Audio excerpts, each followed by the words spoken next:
Serba-serbi narsisistik, bisa gak sih disembuhin, apa yang menyebabkannya, dan hal-hal lainnya. Ya, thank you banget Kak Dewi udah bahas tentang tema yang satu ini.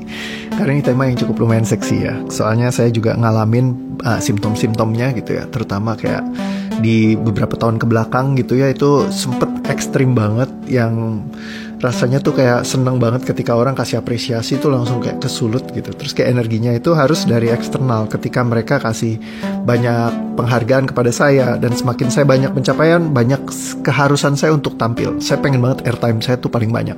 Jadi kalau di kerjaan misalnya merasa kayak semuanya itu gara-gara gua, jadi akhirnya bisa semuanya tuh jadi bagus gitu. Bukan kontribusi orang lain tuh aku nggak bisa lihat. Jadi kayak gue yang paling keren, gue yang paling banyak kontribut, kalian semua tuh ya kalau nggak ada gue tuh nggak bakalan jadi gitu ya. Nah itu yang paling parah dulu.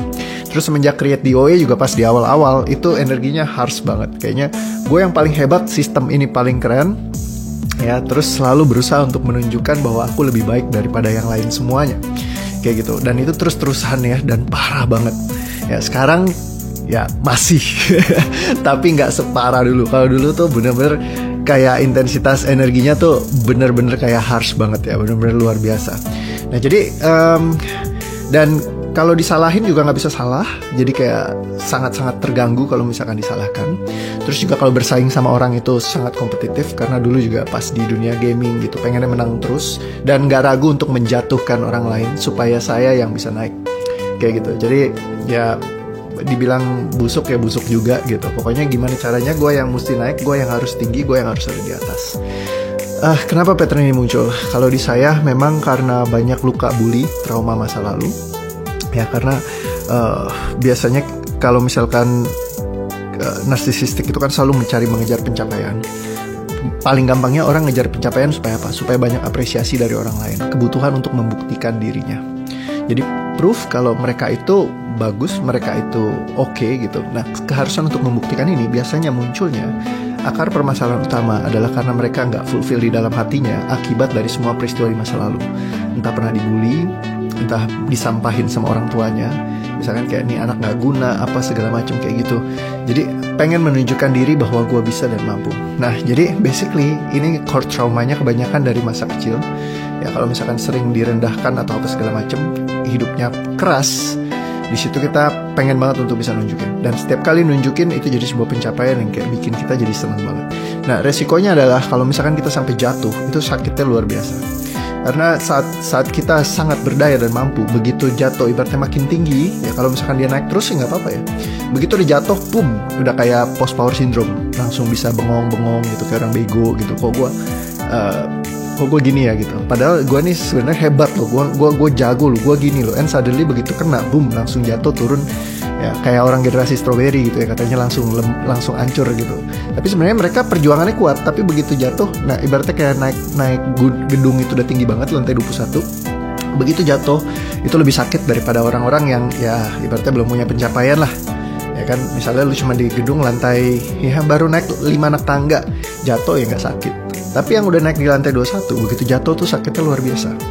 Nah jadi ketika mereka yang tipe-tipe seperti ini, kalau misalkan kena apa-apa, itu susah bangkit. Nah ketika susah bangkit, di sini sebenarnya poin masuknya sebenarnya.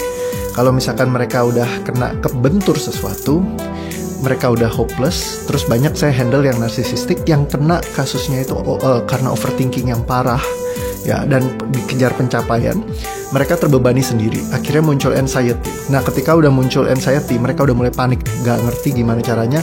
Dan apalagi kalau sampai sakit, minum obat, mereka udah tidak berdaya. Nah itu biasa pintu masuk paling gampang sih buat ngeberesin yang tipe-tipenya yang punya nyangkut kayak gitunya. Karena mereka jadi lebih open.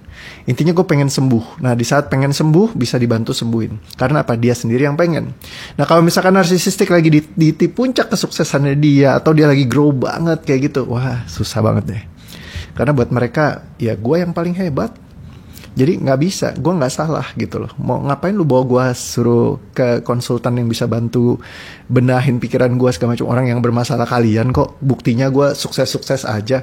Nah ketika ukuran suksesnya adalah dari sana, ya dari pencapaian-pencapaian segala macam, dan itu terfulfill, ya dia akan tetap ngejaga di sana, dan itu akan sulit banget buat kita masuk buat ngeberesin, ngerapiin. Jadi jangan disumpahin jatuh juga sih. Ya, cuman memang ya kayak gitu. Sebenarnya kesian ya orang kayak gini, punya luka yang bikin mereka jadi neurotik, harus mengejar pencapaian, apresiasi dan lain-lainnya. Nah, saya pernah ketemu yang tipe seperti ini juga di kantor, itu sangat-sangat tusuk-tusukan banget gitu. Jadi kayak mereka pengen banget untuk bisa maju, tampil depan panggung. Dulu saya juga begitu, ya jadi ya nggak bisa nyalain mereka juga, karena dari core traumanya sih. Kalau Anda ngerti banget tentang konsep core trauma, begitu diberesin tuh mereka bisa kembali jadi dirinya sendiri, bahkan bisa kerja sama baik yang asik banget kayak gitu ya.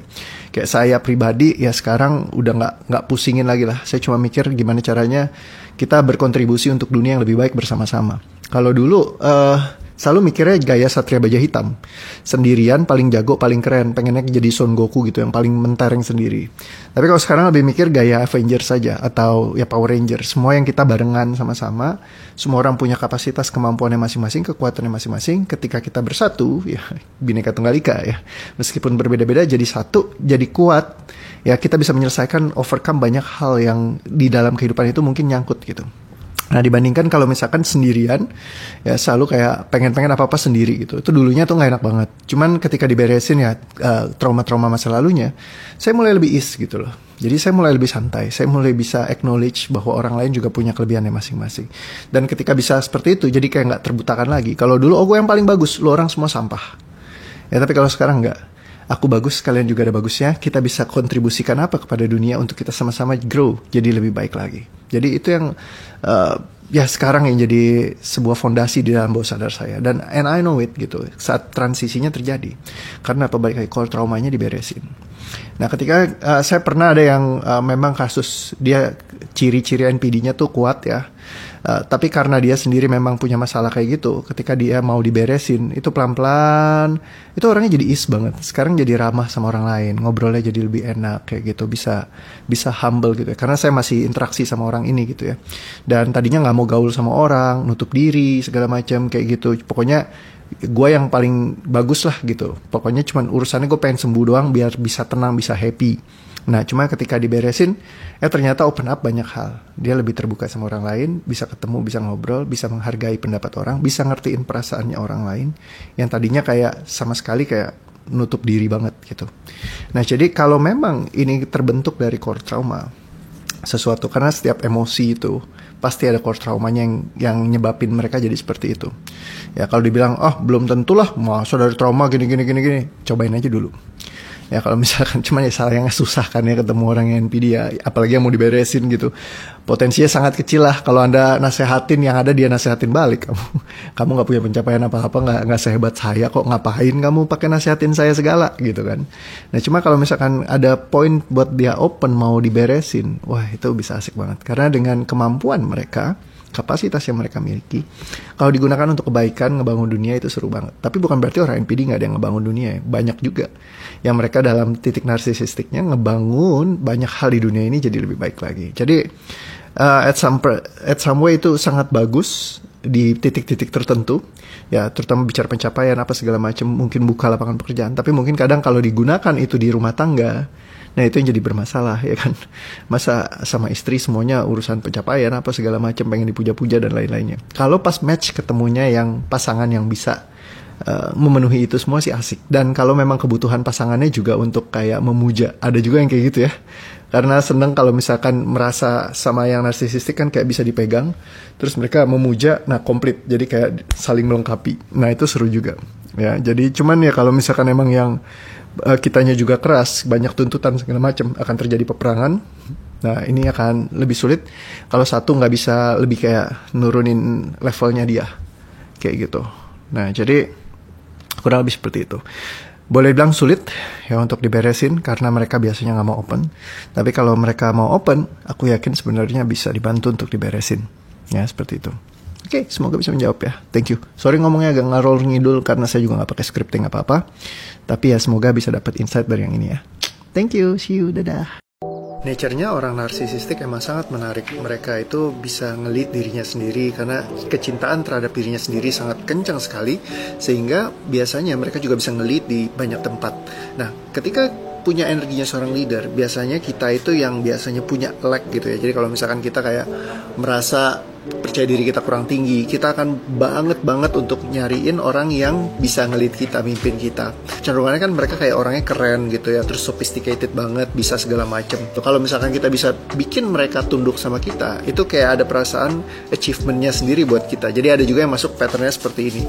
Jadi ketika pengen banget untuk bisa ngedapetin, ya kalau misalkan dapet dan bisa ngerubahin, itu menjadi sebuah pencapaian. Ya ini kayak kalau di film-film Walt Disney itu ada banyak banget ya, dimana kayak misalkan Beauty and the Beast salah satunya. Ketika Beastnya itu sangat-sangat kaku, berantakan, beragajulan segala macam. Tapi dia nih kayak pangeran yang kita harapkan bisa kita rubah gitu, dari sebuah hewan buas sampai benar-benar jadi orang yang bisa loving person yang mencintai kita. Nah, tapi pertanyaannya seberapa banyak yang bisa mengubahkan seorang NPD? Sangat sulit sekali untuk seperti itu. Bukan berarti kita abis itu udah aku tutup buku, gue gak mau urusan sama NPD lagi. Ya kalau misalkan emang kamu udah bener-bener muak seperti yang ditulisin ini, ya mendingan sih set boundaries aja. Bener-bener kasih, ibaratnya kalau dia red flag banget, misalnya contoh orangnya susah empati, gak bisa ngerti sama kamu, gak menyelami perasaan yang sama, mendingan sih udah jangan diarahin ke sana lagi. Nah, cuman seringkali memang mereka sangat menarik gitu ya. Jadi bikin kita benar-benar seringkali tergerak ke sana untuk pengen banget untuk bisa ngedapetin. Nah, jadi mesti hati-hati juga untuk ngecekin juga perasaan kita. Jangan-jangan nih kita lagi kebawa nih sama emosinya sehingga akhirnya fulfill, ya kan? Kayak kemarin saya handle salah satu case ketika dia itu ketarik banget sama orang NPD gara-gara apa? Dia sendiri merasa senang ketika ada tempat untuk bersandar gitu ya. Jadi karena dia sendiri ini seorang wanita yang kuat, dia butuh laki-laki yang lebih kuat lagi. Sedangkan suaminya di bawahnya dia provider yang nyediain semuanya buat di keluarga itu. Suaminya itu dianggap ya kayak lu nggak bisa ngapa-ngapain gitu, nggak memenuhi. Nah, ketika ketemu laki-laki yang lebih keren, lebih canggih, lebih dahsyat, nah karena tolak ukurnya seorang wanita biasanya itu dari kecanggihan-kecanggihan ini. Ya, jadi kualitas-kualitas leadership yang tinggi. Dan NPD seringkali leadershipnya itu tinggi walaupun mereka nggak punya empatinya ya. Jadi mungkin karena mereka nggak empati, nggak mikirin orang lain, justru mereka jadi bisa mementingkan dirinya sendiri, sehingga naiknya itu kadang-kadang bisa cepat gitu ya. Nah, nggak selalu seperti itu juga. Nah, jadi ketika keadaan seperti itu, cewek jadi gampang suka. Kalau misalkan laki-laki, biasanya mereka sukanya kan cewek yang lebih cantik misalnya. Begitu ketemu yang lebih cantik, yang lebih baik, yang lebih menghormati mereka. Nah, itu mereka langsung jatuh cinta ke sananya.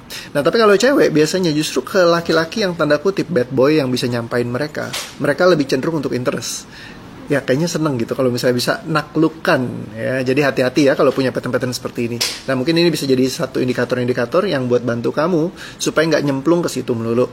Ya, yang pasti jangan sampai tenggelam untuk terlalu dalam dulu. Kalau misalnya terkadang kan kalau kita punya neurotic pattern kayak kemarin yang bahasa kasih, kalau misalkan bahasa kasihnya itu match, misalkan dapat perhatiannya sama si NPD ini, wah itu akan kita biasanya langsung jatuh nyemplung kasih segalanya buat dia. Nah, ini kita mesti benar-benar perhatikan. Bisa gak orang NPD itu mencintai gitu? Bisa juga gitu ya, bisa sayangin kita sepenuhnya. Mungkin juga ada yang mau berubah juga. Ya bisa jadi, tapi belum tentu seperti itu. Jadi prosesnya akan sangat panjang. Tapi kalau misalkan udah muak kayak tadi, balik lagi sekali lagi, ya mungkin bisa dihindari ya red flagnya, supaya nggak ketemu orang-orang seperti itu terus. Karena nggak banyak NPD yang mau nge-improve diri mereka sendiri dalam hal mentally. Karena mereka menganggap dirinya, oh gue nggak salah kok, gue nggak problem kok, kenapa gue harus ngerapiin diri gue sendiri. Nah, itu jadi perlu diperhatikan banget ya. Sekalian nambahin sedikit supaya nggak inversion pas lagi sama NPD kita ketemu-ketemu terus. Kita mesti untuk heal dulu diri kita sendiri, beresin semua core trauma yang ada di dalam diri kita terkait dengan mereka. Sehingga kalau misalkan itu udah beres, kita nggak akan lagi kayak craving energinya, sehingga akan mendatangkan orang-orang seperti itu lagi dalam hidup kita. Nah, itu perlu diberesin dulu ya. Gimana cara beresinnya? Silahkan lihat di atas, ada bagian playlist caranya begini. Ya, supaya bisa belajar ngebuang beban emosinya, supaya nggak create inversion yang jadi datengin hal-hal yang justru yang tidak kita inginkan dalam hidup kita. Semoga membantu ya.